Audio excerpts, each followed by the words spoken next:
Now I've got a really fun pattern for you today, folks. I don't know that this is an original one. It kind of is, because I made it up when I was up in the Catskills a couple of weeks ago, but it looks enough like a lot of other flies out there, so maybe it has been tied before. All I know is that I sat down in the camper to tie up some flies for a specific fishing situation, which was very fast, very riffled water. I wanted something that I could see pretty well, that would float pretty well, and this is the one I came up with. Now, it did really well for me. I think I tied up half a dozen of them. I went through all of them. The last one I had got pretty chewed up. I'll show that to you in the tie here in just a second. But for the most part, the fly was pretty durable. It's just a pretty big attractor mayfly, and I did put a chartreuse body under a Grizzly palmer. So when it's floating, you probably don't see that chartreuse, but I was fishing this thing after several fish. It was pretty much sinking on me, so I was fishing it sunken as well as on the top, and it did well both ways. And since this thing doesn't really have a name, I mean, maybe there's something out there similar to it, I just don't know. I'm going to call this the Savage Beaver Kill, because that's where I was killing with it. And it's not hard at all to tie, but it is a pretty fun one. And oh yes, one other thing I want to mention.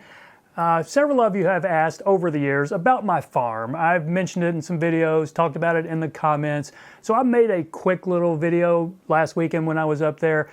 It's kind of boring, but if you want to see what my farm is all about, take a look. I'll put a link to it in the description here. Got some aerial footage and then just me running around on the tractor, so probably a little bit boring. But if you're interested in that, check out the link in the description. But let's get to this Savage Beaver Kill.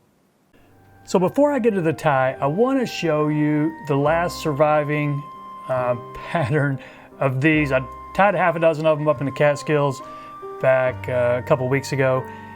And this fly you're looking at probably had 8 fish on it. It probably started wearing out after about 6, and I kept fishing it. But the front hackle held up pretty well. The wings looking okay. It's just the tail, body, and that palmered hackle kind of came apart on me. So here's a cleaner one I just tied, and hopefully the one I'm about to show you will look more like this one.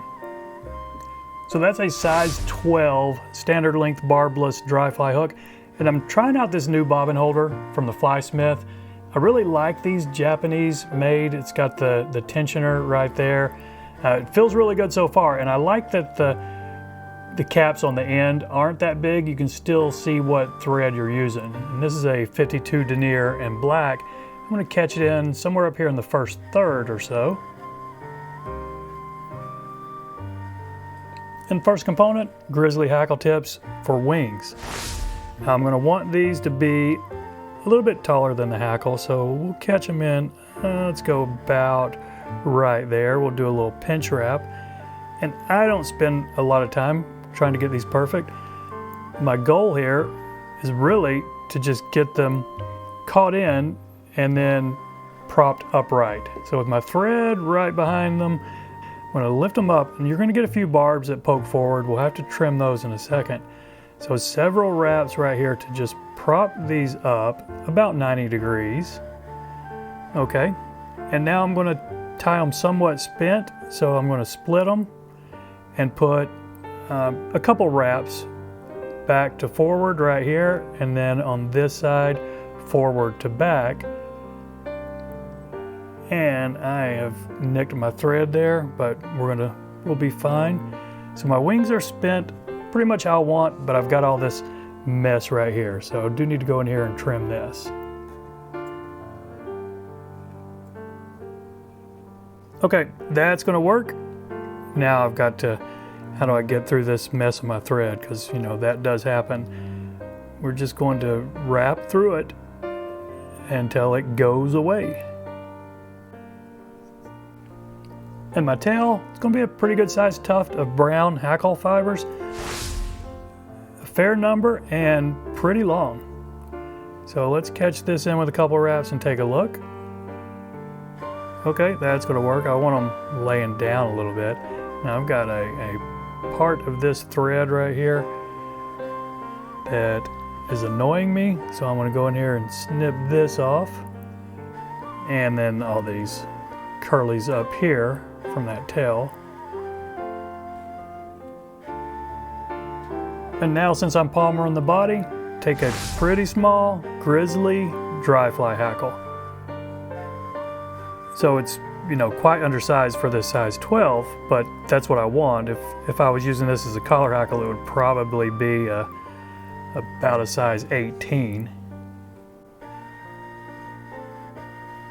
And now let's take our thread back to the back of the body, put a little wax on it. I'm using a superfine, probably don't need wax here, but it does make it a little easier.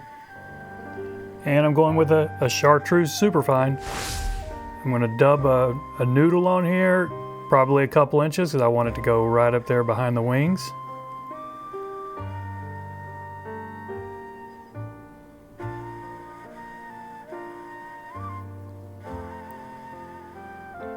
Okay, I think that's fine right there. Now let's wrap this small feather up here and palmer it as close, these wraps as close together as you want.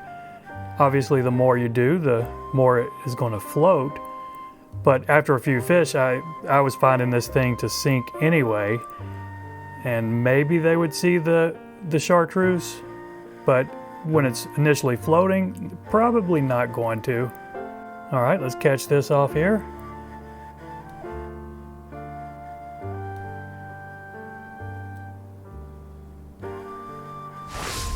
And now let's catch in our brown collar hackle, just right behind these wings.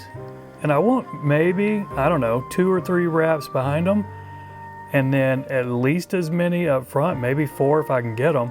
Because I was fishing this pretty heavily hackled. That's why I made it like this, because the water I was fishing it in was very fast, riffly and choppy, and I just wanted something that would float through almost anything.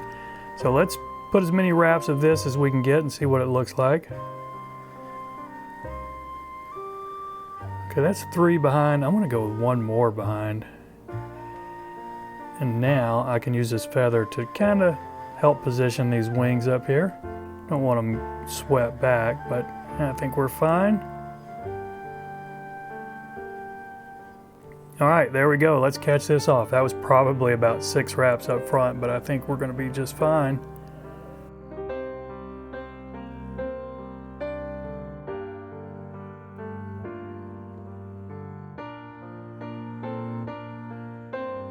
All right, let's do a little whip finish, see if we got any cleanup.